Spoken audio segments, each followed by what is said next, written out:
अल्फाजा diary bye DS में आपका स्वागत है। आज की कहानी का नाम है वह मर्द थी, जो नरेश मेहता जी द्वारा लिखी गई है। तो चलिए सुनते हैं। जिन दिनों मैं उसके यहाँ पहुँचा, वह अपने होटल को करीनेदार बनाने में लगा हुआ था। अलमारियाँ बनाई जा रही थीं, लोहे की पतली जालियाँ उन अलमारियों के लिए काटी जा रही थीं।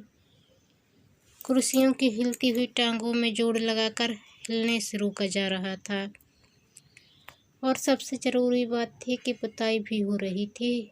और जिस समय मैं उसके यहाँ पहुँचा, वह बाहर जाड़े की धूप में बैठा नाई से बाल बनवा रहा था। यह कहा जाए कि वह बनवा चुका था और इस समय गरम जर्सी के साथ कमीज और बनियान ऊंची किए बंगले बनवा रहा था। उसका तोंदल गोरा शरीर धूप में भूरा भूरा चमचमा रहा था। नाभि के पास बालों की एक काली नागिन पेट पर चढ़ती हुई उसके सीने पर दुमुखी हो तिरछा गई थी। कुछ दिन ही मेरा उससे झगड़ा हो गया था, नींबू को लेकर।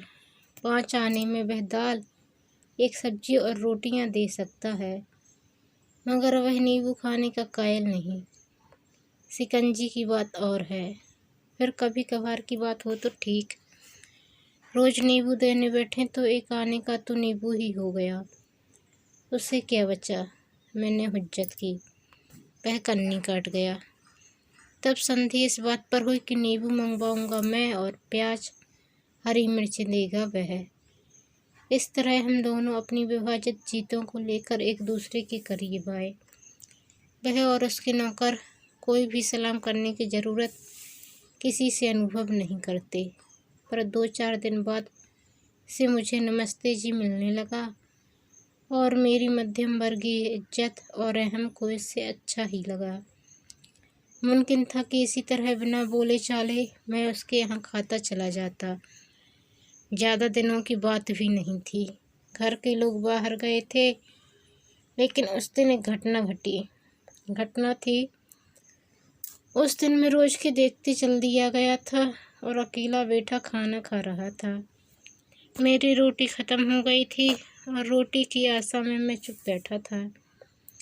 तभी वह होटल वाला, बार बार होटल वाला कहूँगा तो आप बुरा मान जाएंगे, चलिए मान लीजिए उसका नाम है सादीलाल, बाहर से गुस्त लेकर लौटा। नमस्ते जी। कहो सादीलाल, कैसा चल रहा है? तोड़ी मेहरबानी है जी। उसने अपनी बत्ती सी दिखा दी। वह फिर बोला, क्या चाहिए बाबूजी? रोटी? ओए बाबूलाल। ना तो बाबूलाल और ना किसी दूसरे नौकर ने ही सादीलाल को जवाब दिया। ग्राहकों को ना देखकर और मालिक को बाजार गया समझ शायद वे पीछे पत्ते खेल रहे हों। जो भी हो, सादीलाल झुंझलाया बहुत और पार्टीशन में लगी खिड़की के पार झांकते हुए बोला, तुम ही क्यों नहीं दे देती? पार्टीशन के पीछे से किसी ने अपनी ठेठ पंजाबी में झल्लाते हुए बता दिया कि क्या उसे रोटियां भी बनानी होंगी और खिलाना भी। मैं सख्ते में आ गया, क्योंकि कभी ना आते ना जाते, कभी तो किसी औरत की शक्ल इस होटल में मैंने नहीं देखी। फिर आज ये सादीलाल कैसे पकड़ लाया? इतनी देर से मैं बैठा हुआ खाना खा रहा हूँ। पार्टीशन के इस दरवाजे में कभी तो इस बनाने वाले की चूड़ियों की आवाज़ सुनाई देती। रंगीन मैला ही सही, सलू का पल्लू तक नजर नहीं आया। मगर अभी अभी रोटियां तो वह मरियल सा रसोइया बना रहा था, जो रोज बनाता है, जिसे किसी भी चीज़ की तमीज़ नहीं। जिस समय रोटियां लेकर वह जवाब देने वाली आई तो मुझे खासी हैरत हुई, क्योंकि यह तो वही रसोइया था। तो क्या यह औरत है? मर्द नहीं है तो क्या यह औरत है? मुझे एकदम घिन आ गई उन रोटियों पर और उस पर भी तृष्णा, जिसे मैंने औरत नहीं समझा था। वह रोज सने आटे की पीतल वाली परात के सामने खड़े होकर आटे के उस गीले पहाड़ में से जिस पर एक गंदा सा कपड़ा मक्खियों से बचने के लिए होता। थोड़ा सा तोड़ लोइयाँ बनाती गोल गोल। मैं जहाँ बैठता हूँ वहाँ से और पार्टीशन के दरवाजे से बस इतना ही दिखता है। लेकिन सोच सकता हूँ कि सामने की उसी ऊंची टेबल पर लकड़ी का एक पट्टा होगा या गोल चकला, जिस पर नाटी होने के कारण पंजों पर खड़े होकर इन लोइयों की रोटियां बनाई जाती होंगी। फिर सीने के बराबर ऊंचे चूल्हे पर रखे बड़े से तवे पर सेक कर लहकते अंगारे भरे दूसरे चूल्हे पर उन्हें सेंका जाता होगा। और जिन रोटियों को वो बाबूलाल तथा दूसरे लड़के बिना राख झाड़े ही इस सांप को उन बाबूजी को या उस सेठ जी के सामने ढेर में गंजा देते हैं, जिसे मैंने औरत नहीं समझाता, वह नाटे कद की, बच्चों के बराबर मुँह, गेहुआ मुरझाया रंग, झुर्रियों भरा चेहरा, पतले हाथ और हड्डी भरी हथेलियाँ। उन हथेलियों की लकीरों में बर्तन साफ करते वक्त गिचगिची गिलासी चीठी राख या रोटियां बेलते समय गीली लोई का आटा भर जाता है, और जैसे वह पीतल की परात के ऊंचे किनारे से रगड़कर निकालती है। फुर्सत के समय उन लकीरों में भाग्य या लक्ष्मी ऐसे ही चिपकते हैं या नहीं मालूम। पैरों में लकड़ी की चट्टियाँ, बहुत ही कम घेर की गंदी सफ़ेद सलवार जिस पर चीठी राख, धूल, हल्दी की पोंछी हुई उंगलियों के लंबे निशान, दाल तरकारियों के रंग बिरंगे धब्बे, नाड़े का झूमरदार फंदा लटकता हुआ, एक छींट की चुस्त देह से सटी कुर्ती जो दूर से ही क्या पास से भी देखने पर मैले कुर्ते सी, जिस पर छींट के नन्हे नन्हे फूल भी हैं। यह मुझे तभी मालूम हुआ जब मैंने उसे औरत समझा। छातियाँ मर्दों की सी, सिर पर एक बड़ी सी चादरनुमा कोई चीज़ फूली फूली बंधी हुई, गले में आंट देकर जिसके दोनों पल्लू पीठ पर लंबे गिरे हुए।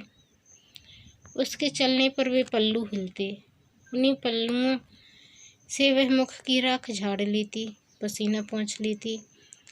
शायद गर्मियों में पंखा भी उसी से कर लिया जाता हो, नाक साफ कर ली जाती, चूल्हा धोंक लिया जाता, यानी वे पल्लू दुनिया के हर मर्ज की दवा थे। हल्की बारीक भीगी मसें, पथराया ठंडे गोश्त सा चेहरा, मिट्टी में दीपती गई की तरह वे पीली जर्द आंखें, और खाना मुझसे खाया नहीं गया। छी छी, कितनी गंदी औरत है यह जो रोटियां बेल रही है, मगर औरत है तो। और मुझे शादीलाल आदमी अच्छा नहीं लगा। अपने होटल में एक तो औरत रखता है और फिर इतनी गंदी। अरे ये होते ही ऐसे हैं। शायद ये औरत भी इस होटल की एक तरकारी हो।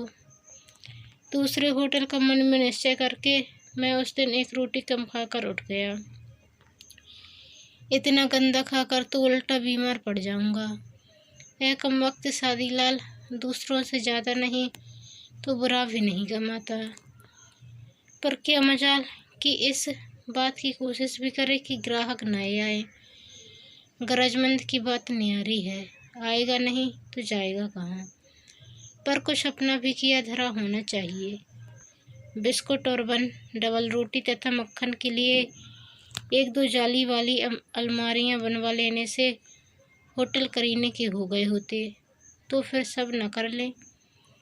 अंडे वाले, दूध वाले, छड़े दुकानदार या ऐरे गहरे नत्थु खैरे आ गए तो बस हो गया काम। मक्खियाँ चीज़ों पर उड़ती रहेंगी, टेबलें साफ की जाएंगी तो लोगों के कपड़ों पर जूठन गिरेगी ही गिरेगी।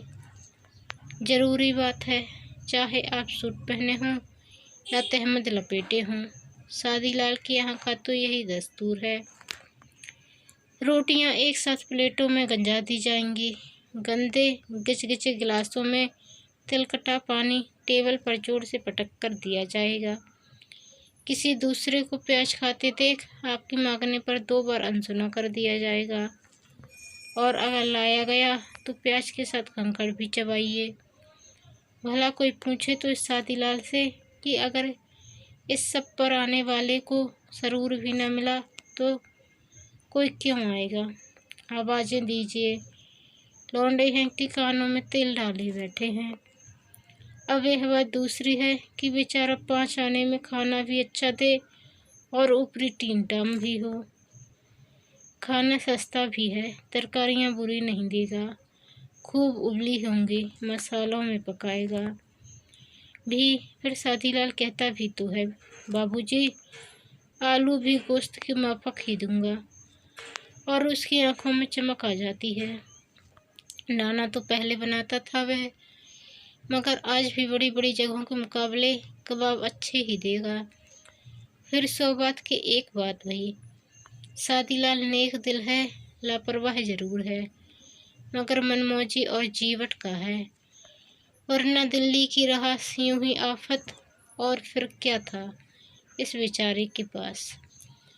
जान हो पहचान हो, कभी भी हिसाब पूछेगा नहीं, पैसे गिनेगा नहीं।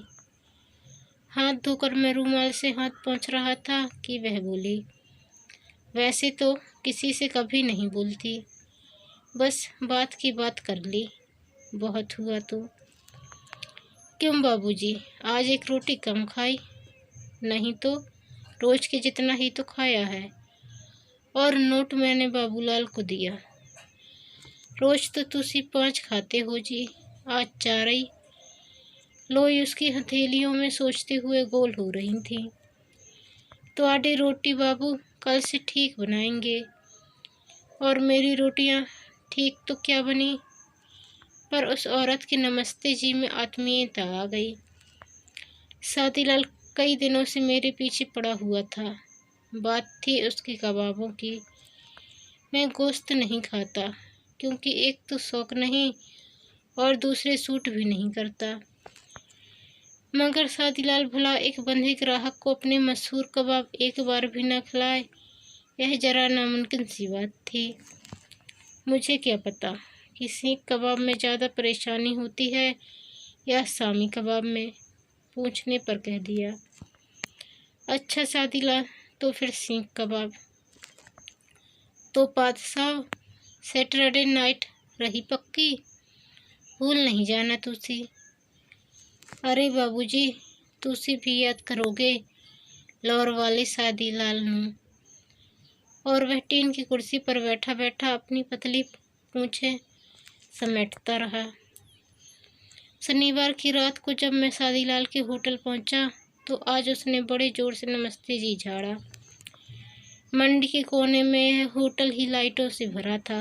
बाकी दुकानों में कुछ में अंधेरा और कुछ में कम पावर के बल्ब पीली रोशनी दे रहे थे। लोग बाग बाहर दीवारों पर टंगी खाटे दुकानों में बिछाकर सुस्ता रहे थे। मेरे बहुत कहने पर भी शादीलाल साथ खाने नहीं बैठा। आज वह दिन भर कबाबों के पीछे ही पड़ा रहा।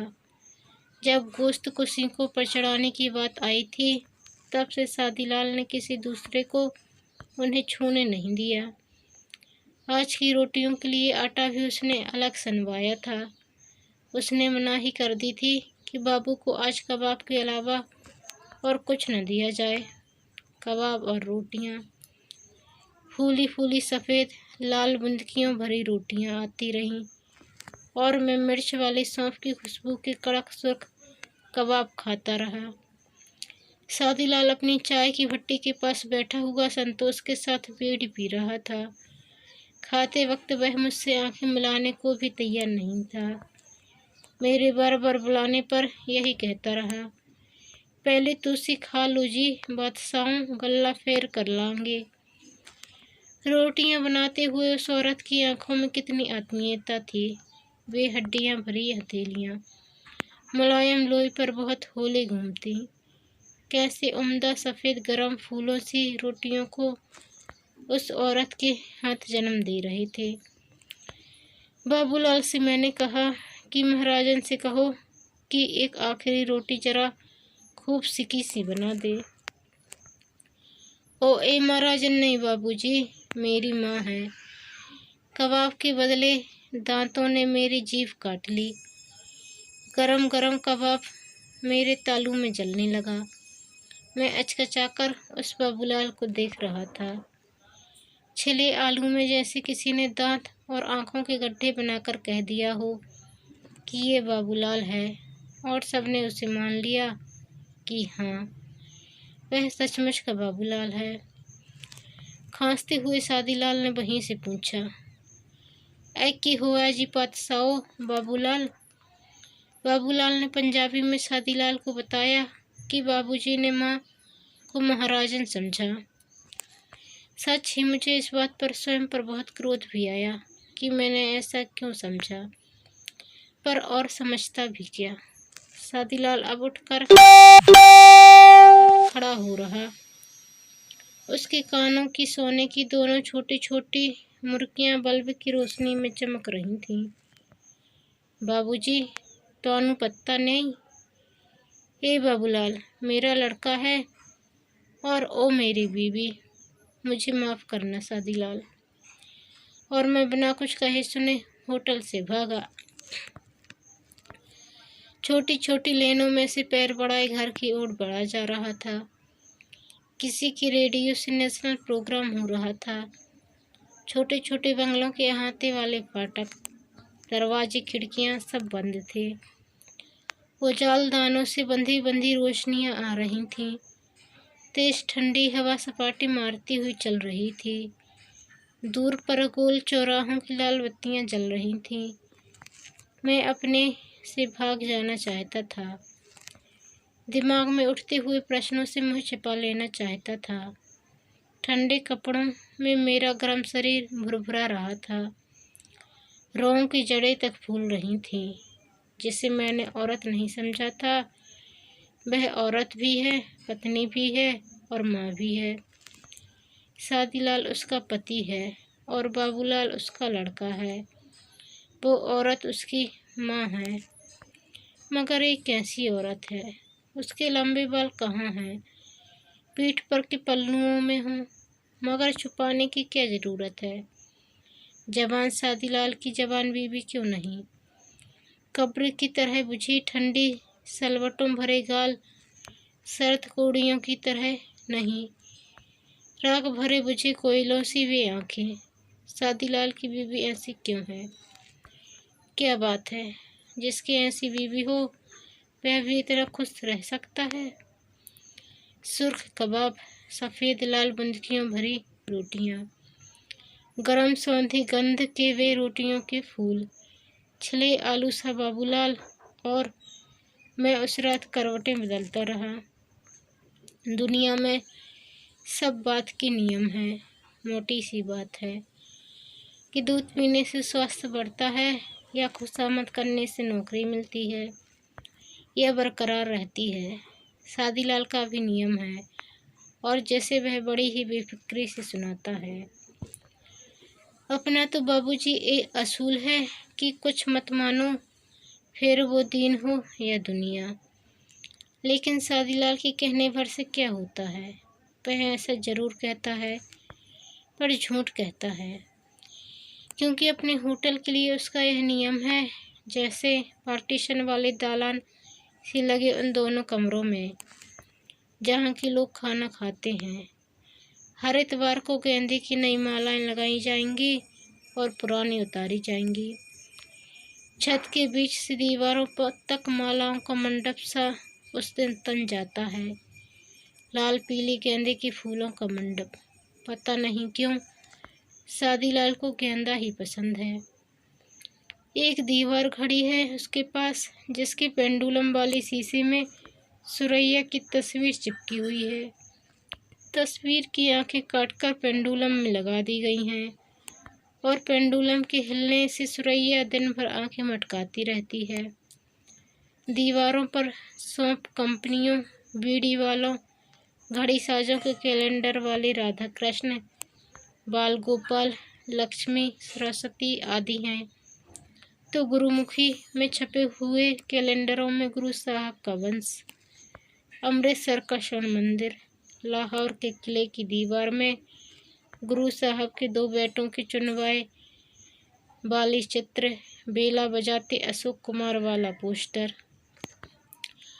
जिसके सिनेमा के नाम वाला हिस्सा हवा में बरसों से उड़ते रहने के कारण फट गया है। सभी तो हैं। इतवार को शादीलाल खुद या तो अपने हाथों से या खड़े रहकर इन्हें झड़वाना पुछवाना करवाता है। पानी से एक एक चीज़ धोई जाती है। छत में टंगा लोहे की तीलियों वाला अंडों का छीका भी इस वीकली बॉथ से नहीं बच पाता। रात को मैं देर से ही जाता हूँ उसके यहाँ। शनिवार की उस दिन वाली मेरी भूल के बाद शादीलाल और मैं बहुत निकट आ गए थे। अब वह कभी कभी अपने प्लान सुनाया करता है कि वह भी कनॉट प्लेस में काकेदा होटल से भी अच्छा होटल खोलना चाहता है। मगर, और इस मगर के पेट में पता नहीं शादीलाल की कौन सी इच्छाएं उम्मीदें खोई हैं और क्यों, लेकिन वह मगर शादीलाल का पीछा नहीं छोड़ता है। बातें शुरू तो करता है जवानों की तरह, लेकिन उस मगर के बाद वह एकदम पीला जर्द हो जाता है, कहीं खो जाता है। उसकी भी आंखें महज तो चमकते हुए गड्ढे भर रह जाती हैं, जिनमें न आग न रोशनी। आज भी मैं देर से पहुंचा तो देखा कि शादीलाल बांस में पलीता लगाए तस्वीरों के पीछे के 2-3 मधुमक्खी के छत्तों को जलाने में लगा हुआ है। क्या कर रहे हो शादीलाल? कुछ नहीं जी, ये भरमाल। और मधुमक्खियाँ छोटी खिड़की से बाहर उड़ी जा रही थीं। शादीलाल बातूनी भी कम नहीं। दिल्ली की शुष्क सर्दियों में खाने के बाद लाल आंच में गरमाते हुए शादीलाल के साथ रावी और लौर की सैर भी कम दिलचस्प नहीं होती। घूम फिर कर बातें पॉलिटिशियन के झगड़ों तक ही रोज होती थीं, उससे आगे नहीं। आंच पर उंगलियां उलटते पलटते हुए बोला, बाबूजी, क्या नहीं हुआ उसके बाद? मार काट, जोल जुलम, झीना झपटी, सब ये सब हुआ बाबूजी। औरतों की अस्मत और आबरू कोई चीज़ रह गई थी? कुछ नहीं जी, ककड़ी के टूटने में तो थोड़ी आवाज़ भी होती है, मगर उतनी भी आवाज़ नहीं हुई।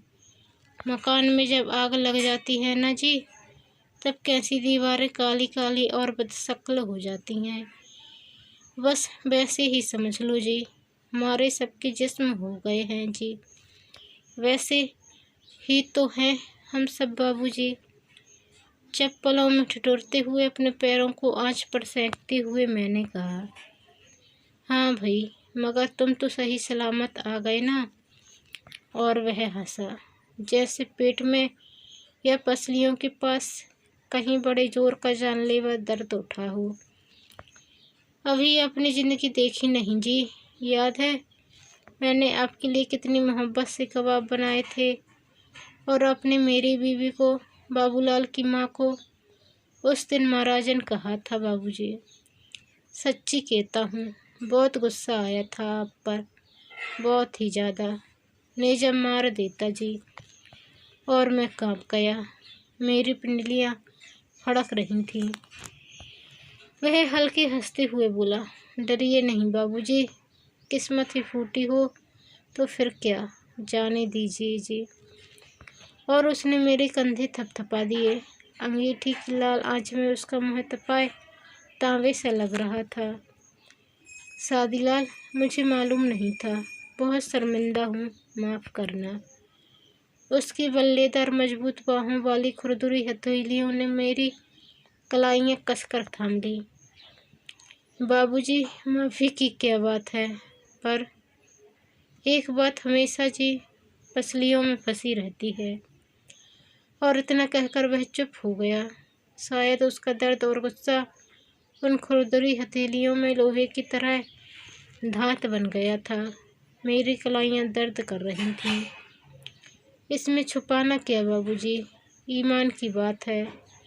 मेरी बीवी बेइज्जत की गई सरेआम। और उसकी दोनों छातियां काट डाली। कलाइयों पर लोहे के पंजे गड़ रहे थे और पार्टीशन के उधर से शादीलाल की बीवी परात पर जोर से चिमटा बजाते हुए चीखी, ओए चुप कर, तेनू हो कुछ नहीं आंदा। कान पर रखी आधी जली बीड़ी पर शादीलाल का हाथ गया। मैं उठ पड़ा। शादीलाल की आंखें दो लाल उबलते तेल की, तले की कुछ नहीं, बस वे आंखें फुफकार रही थीं। 10 बजे रात का कोहरा घना होता जा रहा था। सर्द हवा पेड़ों पर से कूंद कूंद सड़कों पर बेतहाशा दौड़ लगा रही थी। मेरे मुँह, हाथ पैर सब थीजे जमे जा रहे थे। मैंने जिसे औरत नहीं समझा था, छातियाँ कट जाने के बाद शायद फिर माँ न बन सकी। दूध जो न उतरता होगा, उससे उसकी इज्जत और छातियाँ लेकर लोगों ने उसे मर्द बना दिया। बिना दूध की छातियों वाली शादीलाल की बीवी, बाबूलाल की माँ, मर्द है नहीं, कल से वहाँ नहीं जाऊँगा। तो दोस्तों,